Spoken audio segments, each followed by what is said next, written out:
Ho ho ho! Welcome to Body Bags. I'm your Thursday reviewer, Chris, from Chrisb Movies. You know my name is Chris, and you know I love B-movies. And I am in such a festive mood. So festive that I'm going to review a film. This is like B-movie to excess. From 2011 by Charles E. Cullen, and it's called Slaughter Claus. Right off the bat, you know it's going to be a classic. Because the menu screen has an old Max Fleischer 1960s cartoon, Christmas cartoon, going on. It goes forward, and you see all like little cartoon kids from the 60s and 50s, old Max Fleischer stuff, just singing Christmas songs. And then after it's done, it goes backward, and then it starts all over again. One of the greatest menu screens I think I have ever seen. Outrageous.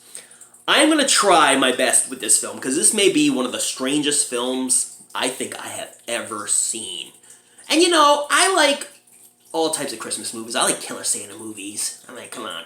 Don't we all?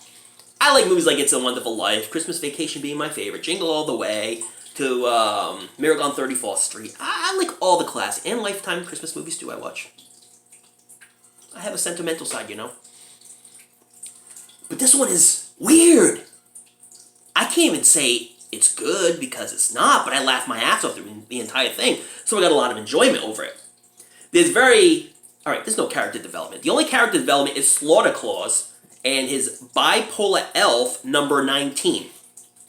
I'm not joking. That's the name of this elf.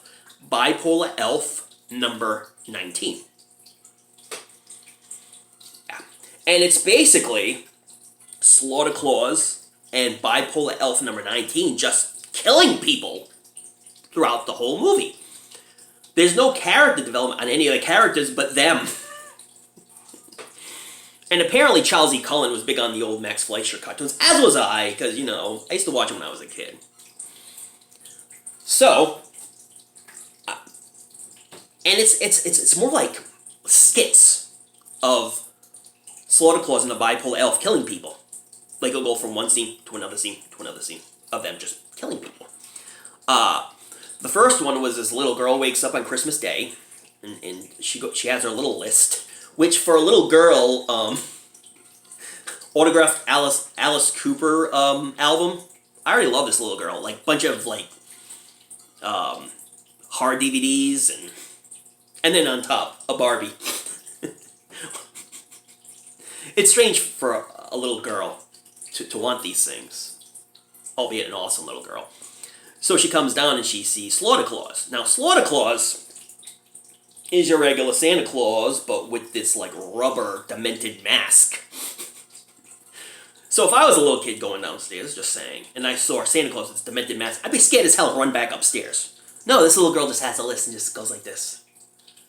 So Slaughter Claus looks at it and is like, have you been good or naughty? And then he takes a fire poker and sticks it through her head. This little girl. Now, I don't condone killing kids in movies, but it's so fake as hell that it almost looks like the little girl was having fun during this scene. And, like, anybody who would get a fire poke stuck in your head, Lou Ferrigno size or Arnold Schwarzenegger size, would drop immediately or go back. No, this little girl is like this for a good 2 to 3 minutes, and then finally falls back. Kind of weird. But it's goofy, and it looks like, you know, there were some kid killings, but it looks like they had a lot of fun in doing this film. And I don't condone it, but this movie's just silly as hell. Now, the dialogue. Let's get into the dialogue of this film, okay? The best way I can explain this is there's a pause in between two people talking. There's this weird pause. It's very strange, and it makes you feel kind of, what's the good word I'm looking for? It's kind of confusing. Yeah, I would say it's kind of confusing. It's just unstable, man. It's just weird, unstable dialogue. You know? It makes you feel very uncomfortable. Like, one person will say something, then there's a pause. And the next person says something, then there's a pause. And the next person says something. The whole bar scene was absolutely hysterical. Because some of the most annoying people were in this bar area. And apparently, last call lasts for many hours. Like, Charles Cullen makes a cameo appearance where he just kind of walks in with his cowboy boots and his Dawn of the Dead shirt. And he walks into this bar, and it has this random Rashad Evans poster. I don't know if they got the okay from Rashad to put his poster up, but whatever. And so he walks in, and the bartender's like, "Last call, what'll it be?" This guy orders the beer, and as soon as he gets his beer and starts drinking, the guy talks to his wife and says, "You gotta leave. You can't be in here. You're barred from this bar." And so, as soon as he says that, there's this long pause. Very uncomfortable. And he's like, "Why?" He's like, and then the bartender stops, doesn't say anything for a while. And says, "You've been selling prescription drugs in the back." And then there's a pause. And then he's like, "Why?"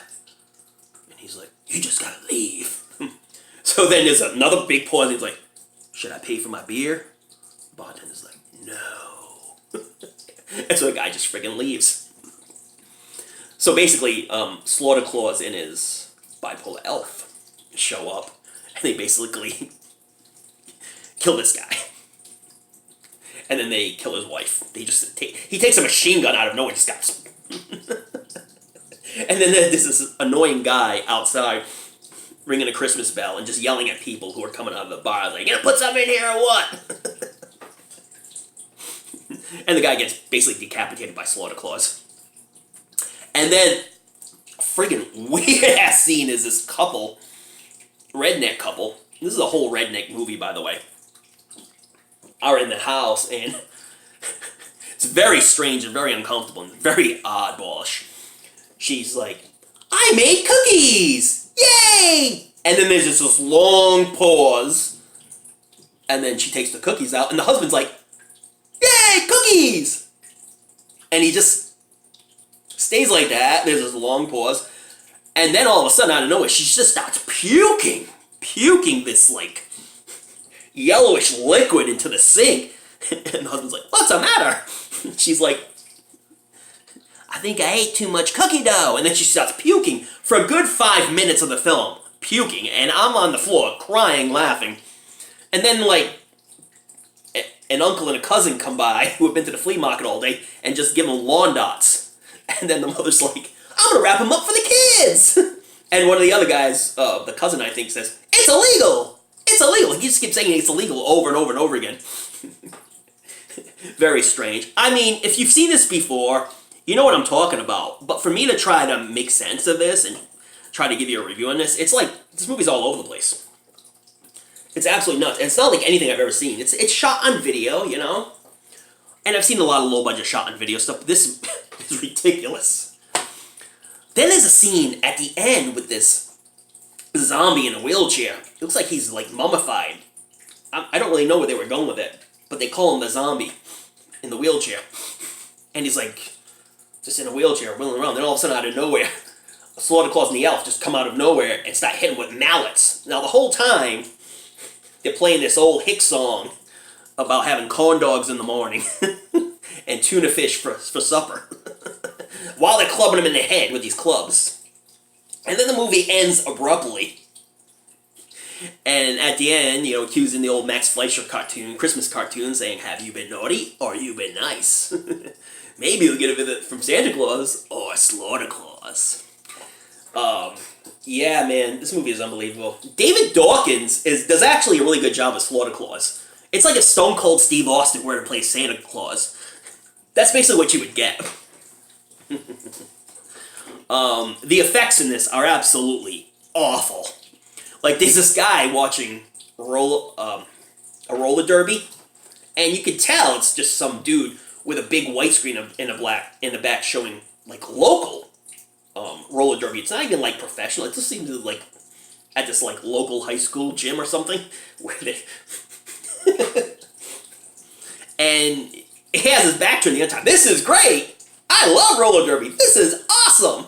And in the back, you can tell it's a white screen showing, like low grade roller derby. I don't know. It's maybe from some high school, and he has his back saying that he's watching, but his back is turned to the roller derby. It's so freaking weird. And this guy, he's on a walker, so he walks with a walker, saying, "I just love roller derby." And so Slaughter Claus is like, "What do you want for Christmas? How about, you like roller derby? How about some skates?" So he puts skates on him and he ties him to his walker and then he hitches it to the back of his truck and he takes off and then basically going around in circles with the thing and the guy's like on the thing. And the guy, I mean, I'm sorry, but if you're going in a truck really fast and you're attached with a walker, you can hardly walk, you wouldn't be staying on the walker as long as this guy did. This guy was on there for like 2 or 3 minutes just hanging on. Then he falls down and then out of nowhere, it shows him going further down, and he's back up on his feet again. Then he falls down again, and then all of a sudden you see this half of his torso is just showing. The rest of it's gone. Absolutely outrageous kills in this. I don't know if I can recommend this to anybody unless you're friggin' out of your mind, demented. Tell me I could. I mean, if you granted you watch this, you probably think this movie's awful, which it is, and you probably won't like it. But I laughed my ass off. I got a lot of entertainment out of this film. And I thought the Max Fleischer cartoons, like in the beginning of the menu screen, and then at the end of the film, were a lot of fun. I don't know if I can even rate this movie, man. This movie is weird. It's not like there was character development of anybody other than, like I say, Slaughter Claus and Bipolar Elf number 19. But, no, if you've ever seen movies by Charles Cullen, I haven't seen any other films from him. I hear that all his films are kind of like different and weird and odd like this, so I don't know if I can recommend this to you, but if you want to see something like you've never seen before in your life, and it didn't end on a good note either. It ended on a very sour note, but yet fun at the same time. I don't know, man. Like, I got a lot of, entertainment-wise, I got a 9, I would call this a 90 entertainment-wise, because I laughed my ass off. I found it's probably one of the greatest comedies I've ever seen. But, like, other than that, it's like a 1 out of 100. I'm serious, it's like a 1 out of 100. But entertainment value, it's like 90, because it made me laugh my butt off, but, like, it's so, yeah. And it's like a, a regular, it's filmed definitely down south. I'm not sure where from down south it was, but it's definitely, they got them southern accents. And I thought that David Hawkins was the best actor in here, because I think he did a really good job playing Slaughter Claus. He was fun.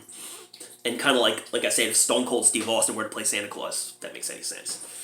But anyways, after this review, you can decide whether you want to watch this one. It's completely friggin' bonkers. So anyways, tune into more episodes from Body Bags. New episode every single day. Great people doing amazing stuff. All these reviewers are awesome. And check out Slaughter Claus if you want a good laugh. Yeah. And also, check out those late night horror Christmas movies. Put on your latest fright rags. Oh yeah, you got some in the back over there. Don't forget to tune in to another episode of Body Bags. Happy holidays, happy shopping. Mine's all done. Later, dudes.